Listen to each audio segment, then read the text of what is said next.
বিসমিল্লাহির রহমানির রহিম। আশা করি আপনারা সবাই ভালো আছেন। আমি আজকে আলুর পরোটা তৈরি করছি, যেটা খেতে হয় অনেক টেস্টি। প্রথমে এখানে একটা বলে ময়দা নিয়েছি 1.5 কাপ, তাতে দিয়ে দিয়েছি স্বাদ মতো লবণ আর তেল আর কুসুম গরম পানি দিয়ে আমি একটা ডো তৈরি করছি। আর একটু তেল দিয়ে একটা সাইডে রেখে দেব কিছুক্ষণের জন্য।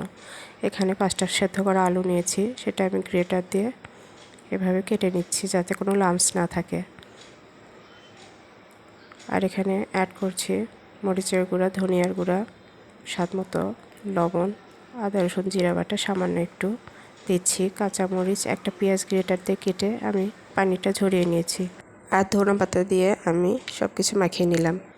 এখন আটার ডো থেকে আমি লেচি কেটে নিয়ে এভাবে ছোট ছোট করে বল আকৃতি তৈরি করে নিয়ে এভাবে মাঝখানে গর্ত করে আলুর পুরটা দিয়ে দিলাম। এভাবে সবগুলো পরোটাই আমি তৈরি করে নেব পুরগুলো ভরে। তারপরে আমি এখন পরোটাটা বেলে নেব। এর মাঝে আমি তাওয়া গরম করে নিয়েছি, পরোটাটা দিয়ে দিলাম, দিয়ে এখন আমি ভেজে নেব। তেল দিয়ে ভালোভাবে এপিট ওপিট লাল করে ভেজে নামিয়ে নেব। আপনারা দেখলেই বুঝতে পারবেন কিভাবে পরোটাগুলো ফুলে উঠেছে। এভাবে সবগুলো পরোটাই কিন্তু ফুলে উঠবে। এই পরোটাগুলো কিন্তু গরম গরমই পরিবেশন করতে হবে, না হলে কিন্তু টেস্ট পাওয়া যাবে না। পরোটাগুলো সবগুলো ভেজে নিয়ে আমি নাইফ দিয়ে কেটে নেব।